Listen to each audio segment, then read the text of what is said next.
লোকটা আবারও হাসতে লাগলো।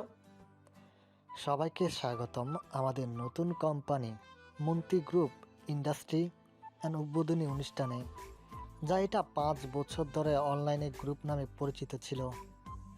আমরা কলকাতায় প্রথম আমাদের ব্যবসা চালু করি, আর এই ব্যবসাটি আমাদের পুরনো কোম্পানিকে নতুন করে চালু করার ব্যবস্থা করে দিয়েছে। আর আমি হচ্ছি ইভান মাহমুদ, মন্ত্রী গ্রুপের পুরনো এমডি ইমতিয়াজ মাহমুদের বড় ছেলে। ইভানের কথা শুনে সুলতান মুন্সি অবাক হয়ে ইভানের দিকে তাকান। উপস্থিত সবাই ইভানের দিকেই তাকিয়ে আছে। তুর্য স্টেজে উঠে পেছনের ব্যানারটা খুলে ফেলে। ব্যানারটা খোলার সাথে সাথে মৈত্রী গ্রুপের পুরনো ব্যানারটি দেখা গেল। তুর্য এবার মিডিয়ার লোকেদের উদ্দেশ্য করে বলে, আজকের দিনটা আমাদের জন্য খুব শুভ। আজ মৈত্রী গ্রুপের প্রতিষ্ঠাতা জুবাইর করিম চৌধুরীর জন্মবার্ষিকী। আজ হয়তো সে আমাদের মাঝে নেই, কিন্তু তিনি গিয়েও রেখে গেছেন তার উত্তরসূরি। আমি তুর্য আহমেদ, মৈত্রী গ্রুপের সিনিয়র ম্যানেজার হাকিম আহমেদের একমাত্র ছেলে। তুর্য নিজের পরিচয় দিয়ে গ্যালারিতে বসা শাহেদ মির্জা আর সাহিল মির্জার দিকে তাকালো। শাহেদ মির্জার চোখে মুখে রাগ ফুটে উঠেছে। সাহিল বাবার দিকে তাকিয়ে বলে, বাবা, মৈত্রী গ্রুপের সবাই তো সপরিবারে খুন হয়েছিল, তাহলে এরা কারা? শাহেদ মির্জা কোনো উত্তর দিলেন না। তিনি আশেপাশে কাউকে খুঁজতে ব্যস্ত। হঠাৎ তার সামনে রহমতুল্লাহ এসে দাঁড়ান। রহমতুল্লাহ স্থির দৃষ্টিতে শাহেদ মির্জার দিকে তাকিয়ে সামনে চেয়ারে বসে পড়ে। আজ বাংলাদেশের সুনামধন্য সব ব্যবসায়িক গ্রুপগুলো একত্রিত হয়েছে, আর আজই ইটা গ্রুপের উদ্বোধন হওয়ার কথা ছিল। কিন্তু এখন ইটার পরিবর্তে মৈত্রী গ্রুপের নতুনভাবে উদ্বোধন হচ্ছে। এবার তাহমিদ ইমনকে দিয়ে স্টেজে উঠে তাহমিদ মিডিয়ার সামনে এসে বলে, আসসালামু আলাইকুম। আমি তাহমিদ হোসেন, আলিম হোসেনের ছোট ছেলে।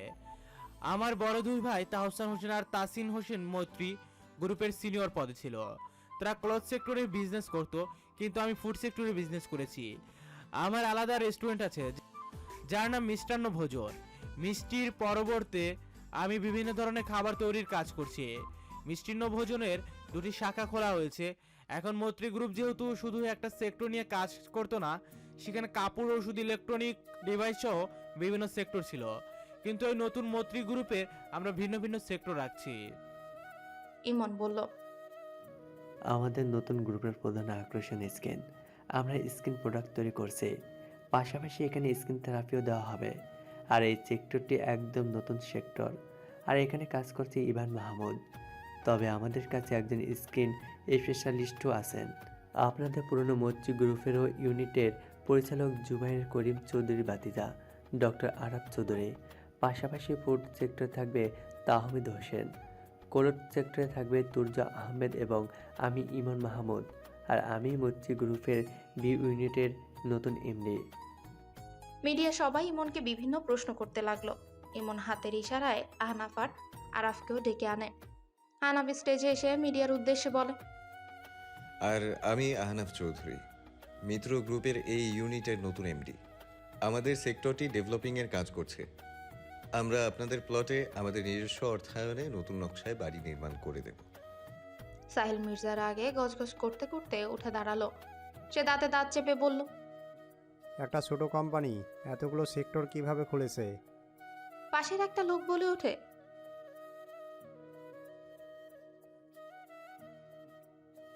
সাহিল মির্জা এবার হল থেকে বেরিয়ে গেল। এই মুহূর্তে তার মেজাজ ঠিক নেই। এত বছর ধরে সে শুধু পোশাক খাতে কাজ করে যাচ্ছে, আর তার নিজস্ব ডিজাইনারও আছে, আর লাখ লাখ টাকায় তার কোম্পানির কাপড় বিক্রি হচ্ছে। অথচ 6জন যুবক নতুন কোম্পানি খুলে তার পুরো ব্যবসাকে হেলিয়ে দিয়েছে। শুরুটাই যাদের এত জাঁকজমকপূর্ণভাবে হয়েছে, তাহলে তাদের যাত্রাটা কেমন হবে? 6জন বাসায় ফেরার পর অরুণিকা তাদের সামনে দাঁড়িয়ে বলে, তোমাদের টিভিতে দেখাচ্ছে কেন? আহনাফ বলল, সেলিব্রিটি মানুষ তাই। সত্যি বলো না, কি বলেছো এসব? আমার না সব কথাবার্তা মাথার উপর দিয়ে চলে গেছে। এখন তোমার এসব বুঝতে হবে না। কাল মাউসিয়াত আর ইমনের আকদ। তুমি উপমার সাথে মাউসিয়াতের বাসায় চলে যাও। মাউসিয়াত ফোন দিয়েছে, তোমাদের দুজনকে যেতে বলেছে। পরের দিন জুমার নামাজের পর মসজিদে ইমন আর মাউসিয়াতের আকদ সম্পূর্ণ হলো। আকদের অনুষ্ঠানটা কোনো ক্লাবে হবে না। ইভান একটা স্থান ঠিক করে রেখেছিল, সেখানেই অনুষ্ঠান হবে। মসজিদ থেকে এসে তাহমিদ আর আহনাফ ইমনকে তৈরি করে নিচে নামে। সন্ধ্যের দিকে তারা গাড়ি নিয়ে বেরিয়ে পড়ে। অনুষ্ঠানে মাউসিয়াতের বাবা মা আর আত্মীয়রা, উপমার বাবা মা ও ভাই এবং আরাফের মামা উপস্থিত হবে। পরিবারের বাইরে শুধু সুলতান মুন্সি ও তার ছেলে ইসমাম মুন্সিকে নিমন্ত্রণ করা হয়েছে। সবকটা গাড়ি চাঁদগাঁও পৌঁছে গেল। গাড়ি থামার পর আরমান তালুকদার গাড়ি থেকে নেমে আশেপাশে তাকিয়ে আরাফকে উদ্দেশ্য করে বলে, তোমরা ইমনের একত অনুষ্ঠান এখানে রেখেছো? আরাফ প্রশান্তির হাসি দিয়ে বলে, হ্যাঁ, এটাই তো আমাদের জন্মস্থান। এখানেই আমাদের সব স্মৃতি জড়িয়ে আছে।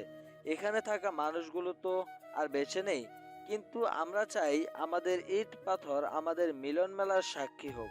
অন্তত এখানে এসে একটু হলেও পুরনো মানুষগুলোকে অনুভব করতে পারবো। আরমান তালুকদার আরাফের কাঁধে হাত দিয়ে বলে, একদিন সব ঠিক হয়ে যাবে। আজকে তো খুশির দিন, মনে কোনো দুঃখ রেখো না। যাদের যাওয়ার তারা চলে গেছে, এখন যারা আছে তাদের নিয়ে ভালো থাকতে হবে। কয়েকদিন ধরে দেখছি তুর্য আর ইভান একজন আরেকজনের সাথে কথাবার্তা বলছে না। কি হয়েছে ওদের? আরমান তালুকদার সেদিনের ঝগড়ার মুহূর্তে সেখানে উপস্থিত ছিলেন না, তাই তিনি কিছুই জানতেন না। আরাফও তার মামাকে এসব জানাতে চায় না, তাই সে প্রসঙ্গ পাল্টে বলে, এসব বাদ দিন মামা, তেমন কিছুই হয়নি। চলুন ভেতরে যাই। মৈত্রী ম্যানশনের পোড়া বাড়িগুলো আবারও রং করা হয়েছে। বাড়িগুলোর ভেতরে যদিও সব আগের মতোই আছে, কিন্তু এখন আর বাইরে থেকে দেখলে বোঝা যাবে না কিছু কাল আগেও বাড়িগুলো পোড়া বাড়ি ছিল। বাড়ির বাইরে খোলা জায়গায় স্টেজ তৈরি করা হয়েছে। পাশের গ্যারেজটি পরিষ্কার করিয়ে সেখানেই খাবারের আয়োজন করা হয়েছে। চারপাশে নতুন করে বাতি জ্বালানো হয়েছে। সন্ধ্যায় পুরো এলাকা বিয়ের সাজে সজ্জিত হয়েছে। গেট থেকে মরিচবাতি ঝুলছে। যেহেতু অনেক বছর ধরে বাড়িগুলো পরিত্যক্ত ছিল, তাই ইভান কাজ শুরুর আগে হুজুর ডেকে দোয়া পড়িয়েছে। সবাই এখন অনুষ্ঠানে ব্যস্ত। মাউসাতের কাজিনরা নাচ গানের আয়োজন করেছে। সবার মনোযোগ সেখানেই, কিন্তু অরুণিকার মনোযোগ তাদের পুরনো বাড়ির দিকে। তার 14 বছর আগের কিছুই মনে নেই, তবুও এই বাড়িটি তাকে খুব টানছে। চৌধুরী বাড়িতে ঢুকতে অরুণিকা চারদিকে চোখ বুলালো। সব বাড়িগুলো ভেতরে পরিষ্কার করানো হলেও রং করানো হয়নি, তাই দেয়ালে কালো দাগগুলো এখনো স্পষ্ট আছে। হলরুমে চোখ বোলাতে বোলাতে হঠাৎ পেছনে কারো উপস্থিতি পেয়ে অরুণিকা চেঁচিয়ে ওঠে। আনা ব্যস্ত কণ্ঠে অরুণিকার মুখে হাত চেপে ধরে বলে, পাগল হয়েছো? চেঁচাচ্ছ কেন? অরুণিকা হাত সরিয়ে দিয়ে বলে, তুমি? তো কাকে আশা করেছিলে? ভূত আশা করেছিলাম। আহানা ভীত চোখে এদিক ওদিক তাকিয়ে বলে, কি উল্টাপাল্টা বলছো? চলো বাইরে আসো। তোমাকে বাড়িতে কে ঢুকতে বলেছে? অরুণিকা আগে আগে দৌড়ে বের হতে যাবে, তা দেখে আনাফও দৌড়ে বেরিয়ে এলো। বাইরে এসে আনাফ একটা স্বস্তির নিঃশ্বাস ফেলে। অরুণিকা কোনা চোখে আনাফের দিকে তাকিয়ে বলে, ভয় পেয়েছো? আনাফ ভ্রু কুচকে বলল, আমি? মোটেও না। আমি কেন ভয় পাবো? তাহলে আমার পিছু পিছু দৌড়ে এসেছো কেন? তোমার সাথে সাথেই তো হাঁটছিলাম। তোমারই তো ভয় লাগছিল তাই। অরুণিকা বাঁকা হাসি দিয়ে পেছনে ফিরে ভীত চোখে এক দৃষ্টিতে তাকিয়ে রইল। আনাফ অরুণিকার তাকানো দেখে তার অন্যদিকে না তাকিয়ে সোজা অরুণিকার হাত ধরে জোরে পা চালিয়ে স্টেজের কাছে চলে এলো। অরুণিকা হাসতে হাসতে বলে, ভীতু ছেলে। আনাফ চোখ গরম করে বলে, চুপ করো। বেশি কথা বললে ওই ঘরে রেখে আসবো, আর দরজা বাইরে থেকে আটকে দেবো। অরুণিকা মুখ ভার করে বলে, আমি না তোমার হবু বউ, তুমি আমার সাথে এমন অবিচার করবে? আহনাফ অরুণিকার কথা শুনে চুপ হয়ে গেল। অরুণিকা নিজের মুখে এই সম্পর্ককে স্বীকৃতি দিয়েছে দেখে তার খুব ভালো লাগছে। সে মুচকি এসে অরুণিকার হাত ধরতে যাবে, তখনই মাউসিয়াতের কাজিনরা এসে অরুণিকাকে টেনে নিয়ে গেল। এদিকে খাওয়া দাওয়ার পর ইসমাম মুন্সি একা একটা চেয়ারে বসে আছে। তাকে একা বসে থাকতে দেখে ইভান তার পাশে গিয়ে বসে। ইসমাম ইভানকে দেখে মুচকি হাসলো, তারপর বলল, ছোট ভাইকে তো বিয়ে দিয়ে ফেলেছো, এখন নিজে কখন বিয়ে করবে? ইভান হেসে বলে, আমার সিনিয়ররা যেখানে অবিবাহিত সেখানে তো আমি সিলেবাসের বাইরে। ইসমাম দীর্ঘশ্বাস ছাড়ে। ইভান ইসমাম সম্পর্কে অনেক কিছুই জেনেছে, কিন্তু কখন ইসমামের কাছ থেকে কিছুই শোনেনি, তাই ইভান তাকে জিজ্ঞাসা করে, কাউকে পছন্দ করেন? ইসমাম মুন্সি ভ্রুকুচকে বলে, আমার ভালোবাসা তো আমার মধ্যে নেই, পুরো মিডিয়া জেনে গিয়েছে। এখন তুমি নতুন করে জিজ্ঞেস করে আমি কষ্টে আর একটু কষ্ট মিশালি নাকি অন্য কিছু? ইভান মুচকে হেসে বলে, মিডিয়া তো মিথ্যা কথা ছড়ায়, তবে এটাও ঠিক, যা লটে তা কিছু হলেও ঘটে। এবার বলেন, সত্যি কি শাহেদ মির্জার মেয়ের সাথে আপনার সম্পর্ক আছে, নাকি শুধুই বন্ধুত্ব? ইসমাম মলিন হেসে বলে, ছেলে মেয়ে কখনোই একে অপরের বন্ধু হতে পারে না, তারা প্রেমে পড়বেই। আর আমরাও পড়েছি। সমস্যাটা হলো শাহিদ মির্জা আমার হাতে সাবাকে দেবেন না। কেন? আমাদের বংশ ভালো হলেও আমরা ছোট থেকে উঠে এসেছি। আমাদের মধ্যে অভিজাত ছিল না। বাবা খাবারের দোকানে চাকরি করতো, একসময় মুদির দোকানদার ছিল। চাচারাও ছোটোখাটো কাজগুলোই করতো। আসলে আমাদের পরিবারের কেউ শিক্ষিত না, শুধু আমরা ভাই বোন পড়াশোনা করেছি। তাই মির্জা সাহেব মনে করেন আমাদের স্টেটাস মিলবে না। এমনিতেই আমরা প্রতিদ্বন্দ্বী গ্রুপ, তাই তারা মনে করে তাদের সাথে আত্মীয়তা করে আমরা উপরে উঠতে চাই। ইভান চুপচাপ সব শুনছে। ইসমাম বলল, আগে জানালে এসব দেখে শুনেই ভালোবাসতাম, শুধু শুধু কষ্ট পেতে হতো না। ইভান মনে মনে বলে, মির্জা সাহেবের অনেক অহংকার, ভালোই তো। তার এই অহংকার দিয়ে তাকে জব্দ করা যাবে। রাত 10টায় অতিথিদের খাওয়া দাওয়ার পর্ব শেষ হলে আরাব স্টেজে উঠে উপস্থিত সবার উদ্দেশ্যে বলে, আজ আমাদের বন্ধু তার ভালোবাসার মানুষের সাথে নতুন জীবন শুরু করতে যাচ্ছে। আজকের এই দিনটি আরো বেশি মনে রাখার জন্য আমরা আরেকটা সুসংবাদ আপনাদের দিতে যাচ্ছি। আর হবে একটা ছোট্ট অনুষ্ঠান। সবাই আরাফের দিকে আগ্রহী দৃষ্টিতে তাকিয়ে রইল। আরাফের ইশারায় আহনাফ স্টেজে উঠে তার পাশে দাঁড়ালো, আর তাহমিদ অরুণিকার হাতাকে স্টেজে উঠালো। অরুণিকা ফিসফিসিয়ে তাহমিদকে বলে, তাহমিদ আজকেই বিয়ে পড়িয়ে দেবে নাকি? আমি তো এখনো কোনো প্ল্যানই করিনি। এভাবে আমি বিয়ে করব না। অরুণিকা মুখ ভার করে দাঁড়িয়ে রয়। তাহমিদ হাতের ইশারায় অরুণিকাকে চুপ করে থাকতে বলল। এবার আরাফ দুটো রিং পকেট থেকে বের করে একটা আহনাফের হাতে দিল, আরেকটা অরুণিকার হাতে। তারপর বলল, আগামী মাসে মাওসিয়াতকে আনুষ্ঠানিকভাবে নিয়ে আসার পর আমাদের অরু আর আহনাফের বিয়ের আয়োজন হবে।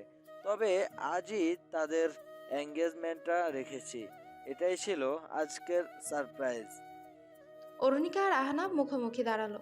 অরুণিকা হাত এগিয়ে দিয়ে বিড়বিড় করে বলে, আমি আমার বিয়ে নিয়ে কত প্ল্যান করেছিলাম। ভেবেছি আমার এঙ্গেজমেন্ট ঝর্ণার পাশে হবে, আর তোমরা ভূতের বাড়িতেই আমার এঙ্গেজমেন্ট রেখেছো।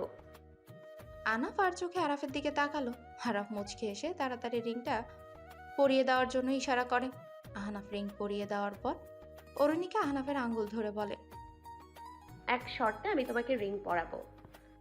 আহনাফ ভ্রু কুচকে বলে, তোমার সব ব্যাপারে এত শর্ত থাকে কেন? আরাফ দাঁতে দাঁত চেপে বলে, অরু সবই দেখে আছে, তাড়াতাড়ি রিং পরিয়ে দাও। অরুণিকা বলল, আগে ওকে বলো আমার শর্ত মেনে নিতে। আহনাফ দাঁত কিরমির করে বলে, আচ্ছা, তোমার সব শর্ত পূরণ করব। অরুণিকা হেসে বলে, আমাকে বাইকে করে পুরো চট্টগ্রাম শহরে ঘোরাতে হবে, আর আমি সেদিন যা ইচ্ছে করব। তুমি আমাকে একটু বকা দিতে পারবে না। আহনাফ মুখ বাঁকিয়ে বলে, আচ্ছা ঠিক আছে, এটা কোনো শর্ত হলো? আমি এই সপ্তাহেই তোমাকে নিয়ে ঘোরার প্ল্যান করব। এখন আল্লাহর ওয়াস্তে রিংটা তো পরিয়ে দাও। অরুণিকা রিং পরাতে পরাতে বলে, রিং পরার জন্য মরিয়া হয়ে যাচ্ছে। আহনাফ চোখ ছোট করে অরুণিকার দিকে তাকিয়ে রইল। পরের দিন সকালে কলিং বেল বাজতেই উপমা এসে দরজা খুলে দিল। দেখলো বাড়ির দারোয়ান এসেছে। উপমা বলে, রহিম, তুমি এত সকাল সকাল, কিছু লাগবে? আপামনি কে একজন এসেছে, স্যারদের খুঁজছে, ছোট ম্যাডামকেও দেখতে চাচ্ছে। কি নাম? নাম বলল রহমতুল্লাহ। আরে উনি? আমি তোমার স্যারকে ডাকছি, উনি অনুমতি দিলে ঢুকতে দিও। উপমা তুর্যকে বলতেই তুর্য ইমনকে ডেকে ঘুম থেকে উঠালো। ইমন শার্টের বোতাম লাগাতে লাগাতে বেরিয়ে বলে, আমি ওনার সাথে কথা বলছি, তুই বাকিদের আসতে বল। এবার নিচে নেমে ইমন রহমতুল্লাহকে বাসায় আনে আর সোফায় বসতে বলে। রহমতুল্লাহ বলেন, বড় হয়ে আমাকে একেবারে ভুলে গেছো? ইমন মুচকি হেসে বলে, ভুলে যায়নি, আপনাকে তো ভুলে যাওয়া সম্ভব না, শুধু বাস্তবতার চাপের সময় পাচ্ছি না। 4 বছর হয়ে গেছে বাংলাদেশে এসেছো, এখানে আসার পর কোনো যোগাযোগ রাখোনি, তোমাদের নম্বরও ছিল না, বাসায় ঠিকানাও জানতাম না, তাই মাঝে মাঝে তোমাদের অফিসে চলে যেতাম, ওখানেও দেখা পাইনি। এরপর আরাফের চেম্বারে গিয়েছিলাম, ও ব্যস্ততা দেখিয়ে সরে গেল। তোমরা এভাবে মুখ ফিরিয়ে না নিলেও তো পারতে। আমি গরিব মানুষ বলে কি তোমাদের কাছে টাকা খুঁজতে আসতাম? ইমন বলল, এখন ঠিকানা কিভাবে পেয়েছেন? তোমাদের উদ্বোধনী অনুষ্ঠানে গিয়েছিলাম, ওখানে গিয়ে জানতে পেরেছি তোমরা এই এলাকায় থাকো। তারপর সব বাড়ি ঘুরে টুইঙ্কেল হাউস দেখেই বুঝে ফেলেছি এটাই তোমার বাড়ি। এদিকে বাকিরাও নিচে নামে। তুর্য বলে, তা আপনার কি অবস্থা? রহমতুল্লাহ বললেন, ভালোই আছি। তোমরা শুধু এই গরিবের কোনো খবর নাও না। তাহমিদ হেসে বলে, আপনি আবার গরিব হলেন কখন? ভালোই তো আমাদের পড়াশোনা খরচ চালিয়েছেন। সামর্থ্য নেই তবুও মাস শেষে আমাদের অনেক টাকা পাঠিয়েছিলেন। আপনার ঋণ তো শোধ করা সম্ভব না। রহমতুল্লাহ হালকা হাসেন। আরাব বলে, তা আপনার কার কার সাথে উঠা বসা হয়? রহমতুল্লাহ আরাফের প্রশ্নে চমকে ওঠে। তখনই সিঁড়ি বেয়ে তরতর করে নেমে পড়ে অরুণিকা। অরুণিকার শব্দ পেয়ে রহমতুল্লাহ বলেন, আমাদের ছোট্ট সোনামণি। অরুণিকা বসার ঘরের দিকে তাকিয়ে রহমতুল্লাহকে দেখে দাঁড়িয়ে গেল। তিনি হাতের ইশারায় অরুণিকাকে ডাকে। অরুণিকা তার সামনে এসে দাঁড়ায়। রহমতুল্লাহ মুগ্ধ হয়ে অরুণিকাকে দেখে বলে, মাশাল্লাহ, অনেক বড় হয়ে গেছো। তোমাকে যখন দেখেছিলাম 4 বছরের ছিলে। অরুণিকা ভ্রু কুঁচকে বলে, তাহলে আমাকে কিভাবে চিনলেন? অরুণিকার প্রশ্নে ছজনও জিজ্ঞাসু দৃষ্টিতে রহমতুল্লাহর দিকে তাকালো। রহমতুল্লাহ জোরপূর্বক হেসে বলে, আরে আন্দাজ করেছি। বাসায় তো ভাবিও আছে, ভাবিকে দেখে আন্দাজ করেননি? তোমার চেহারা তো তোমার বাবার মতোই হয়েছে, তাই চিনতে পেরেছি। আপনি আমার বাবাকেও চেনেন? হ্যাঁ, চিনতাম তো। তুমি তো তোমার বাবার রাজকন্যা ছিলে। আরাফ অরুণিকার দিকে স্থির দৃষ্টিতে তাকিয়ে রইল। অরুণিকা চোখাচোখি হতেই সেই ইশারায় অরুণিকাকে ভেতরে যেতে বলে। অরুণিকা আর কিছু না বলে ভেতরে চলে গেল। রহমতুল্লাহ টুকটাক অনেক কথা বলে বাসা থেকে বেরিয়ে গেলেন। এদিকে অরুণিকা সেই মুহূর্তেই কলেজের জন্য বের হলো। রহমতুল্লাহকে দেখে সে বলে, আল্লাহ হাফেজ আঙ্কেল। কোথায় যাচ্ছ মা? কলেজে যাচ্ছি। ও আচ্ছা। রহমতুল্লাহ এদিক ওদিক তাকিয়ে বলল, একা যাচ্ছ? না, আহনাফ নিয়ে যাবে। আহনাফ কোথায়? দেখছি না যে। আসছে। রহমতুল্লাহ কিছু একটা ভেবে বাঁকা হেসে বলে, শুনলাম তোমার সাথে আহনাফের বিয়ে ঠিক হয়েছে। অরুণিকা মুচকি হেসে বলে, হ্যাঁ। তুমি রাজি হয়ে গেছো? অরুণিকা মাথা নেড়ে বলে, হ্যাঁ। এটা কেমন কথা মা? তুমি আহনাফকেই বিয়ে করার জন্য রাজি হয়েছো? আহনাফ তোমার চেয়ে 11-12 বছরের বড়। আজকাল কি এত বয়সের ব্যবধানে বিয়ে হয়? অরুণিকা রহমতুল্লাহর কথায় ভাবনায় পড়ে গেল। হ্যাঁ, সে তো এটা আগে ভাবে দেখেনি। রহমতুল্লাহ অরুণিকাকে ভাবতে দেখে বলে, কিছু মনে করো না মা, একটা কথা জিজ্ঞেস করি। করুন।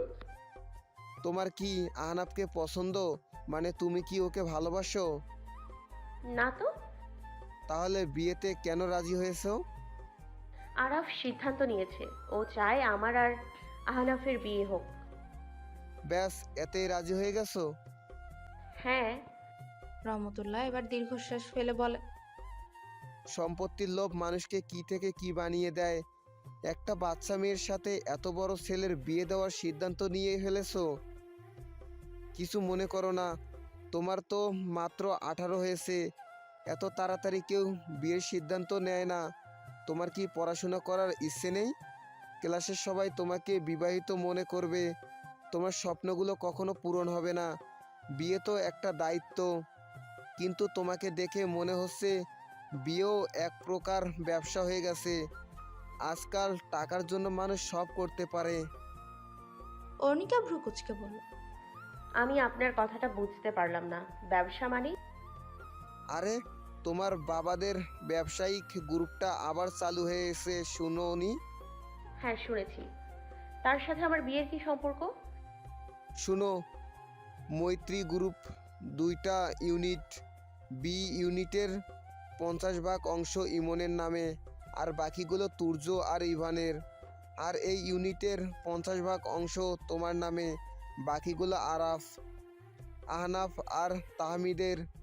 এই 50% নিজেদের কাছে রাখার জন্য আহনাফ তোমাকে বিয়ে করছে।